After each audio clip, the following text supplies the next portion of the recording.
Moi, ben que vous dire, à la fin du XXe siècle, là où tout a commencé à se dérégler, industrialisation excessive, à cadence excessive, tout cela pourquoi? Pour donner aux gens quelques gadgets superflus, pour consommer plus vite ce qui aurait pu durer 4 fois plus longtemps. Démagogie des gouvernements, qu'une vision planétaire du monde intéressait bien moins que la sauvegarde d'une clientèle très proche de ce qu'elle était du temps des Romains.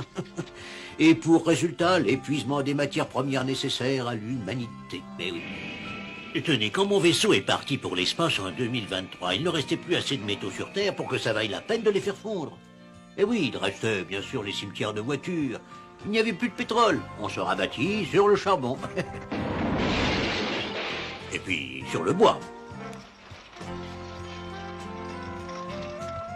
Et quand il n'y eut plus de bois, sur les énergies naturelles, sur le soleil surtout. Ainsi, quand mon blériot a quitté la Terre, on commençait à assembler ce qui allait devenir l'anneau d'énergie solaire.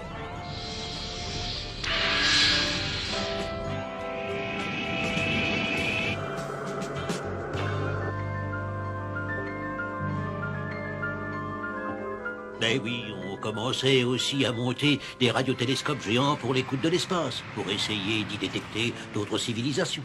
On comprenait enfin qu'il fallait dépasser la ionosphère, car les ondes longues ne peuvent pas traverser cette ionosphère. Et cela va permettre, plus tard, de découvrir les premiers alliés d'Oméga. Et la démographie, galopante, surtout chez les plus démunis. 8 milliards d'êtres en l'an 2000, plus de 30 milliards un siècle plus tard. Vous vous rendez compte? Long cortège de misère, de tension. Alors il y eut de petites guerres locales, juste comme ça, pour se faire la main, par pauvres interposés. Pour les défouler aussi, car rien n'apaise autant le malheur des uns que de savoir que la faute en incombe aux autres, aux ennemis. Mais aller plus loin, on n'osait pas vraiment. On pensait parfois qu'une seule petite bombe d'1 ou 2 mégatonnes pourrait faire des millions de victimes. Et il y en avait de 100 fois plus puissantes par milliers et milliers. Alors... Non, ce qui a déclenché le grand chambardement, c'est le contrôle génétique. On a commencé par greffer aux gens des gènes résistants aux cellules malignes. À des fins humanitaires, bien sûr. Ça commence toujours comme ça. Puis on en vint à choisir le sexe, la couleur des yeux, la taille de son enfant, jusqu'à son quotient intellectuel. Là, les travaux devinrent secrets d'État. On pense encore de produire des athlètes à épaules, des filles à poitrine, ou des hommes bleus, verts ou orange par carence ou excès d'enzymes, mais quand il s'agit de fabriquer des génies, chacun veut surpasser l'autre. Alors les dirigeants se sont arrogés la priorité sur les gènes sélectionnés pour leur assurer, ainsi qu'à leurs descendants, tous les critères de supériorité, de longévité. Cela finit par se savoir. Et les peuples en détresse se sont révoltés. Alors, dans une dernière tentative pour préserver leurs privilèges, et selon une tactique éprouvée, les dirigeants ont clamé que tout était de la faute des autres, des ennemis héréditaires, puis ils se sont empressés d'appuyer sur les boutons.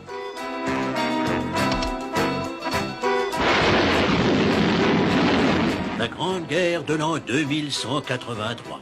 J'étais alors en hibernation quelque part dans l'espace.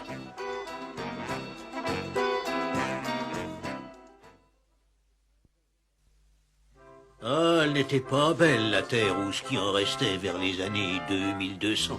Elle a connu un Moyen-Âge barbare où prévalait la loi du plus fort. Puis lentement est arrivée la 3e Renaissance. Vous connaissez la première, celle des Grecs, Périclès, Socrate, Protagoras. L'homme, enfin, mesure de toutes choses. La seconde est venue 2000 ans plus tard, avec le Quattrocento de Vinci, Buonarroti, et comment l'appelait-on déjà celui-là? Ah oui, c'est ça, Michel-Ange, oui, j'avais oublié. Au XXVe siècle, 1000 ans plus tard, ce fut la 3e Renaissance. L'homme n'était plus un outil ouvrant à la puissance d'autrui. Son droit au bonheur redevenait imprescriptible. La guerre a été mise hors la loi, ainsi que les folles dépenses qu'elle occasionnait. L'utilisation des ressources a été sévèrement réglementée et on en vint à un gouvernement pour toute la Terre. Alors on s'est souvenu des progrès techniques qu'avait engendré la guerre. On commençait à communiquer avec d'autres constellations. On découvrit Oméga, puis ses premiers alliés de la Confédération. Des règles ont été définies. Pas de pillage des planètes.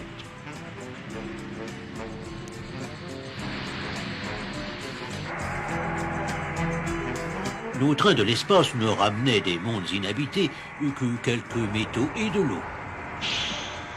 De l'eau? Eh oui, de l'eau. Cette matière nous faisait cruellement défaut. Alors depuis, tout va bien? Malheureusement, ce n'est pas si simple. La Terre a connu encore bien des alertes.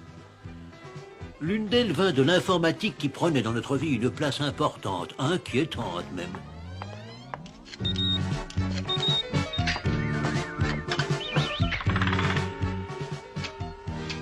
Bonjour 7312, votre rendement de la semaine a été inférieur à la norme de 17%. Ah bah si mon rendement a baissé, c'est parce que j'ai manqué, c'est pas de ma faute, j'ai été souffrant. Si vous ne rattrapez pas la norme, tous les autres services, rations, vêtements, loisirs, seront réduits de 17%. C'est logique. Nous regrettons, mais la courbe des mariages a atteint le point critique de 7,80%. On prévoit une normalisation dans 7 mois et 14 jours. Veuillez représenter alors votre demande. Les ordinateurs régentaient loisirs, lecture, naissance, mort et mariage, jusqu'au jour où les gens n'ont eu assez. On n'a pas survécu au grand désastre, on va accepter ça. Bah, les sentiments informatisés.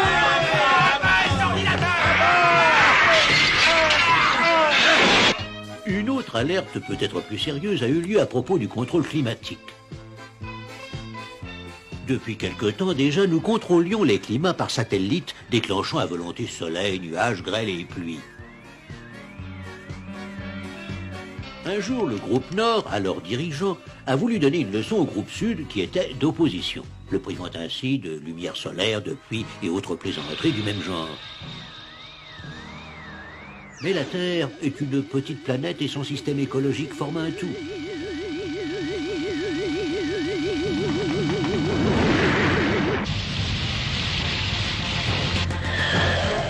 Devant les catastrophes qui en résultèrent, on enleva bien vite tout pouvoir aux apprentis sorciers. Nous avons assumé les leçons. Le temps des jeux infantiles est révolu. L'humanité restera humaine ou elle périra.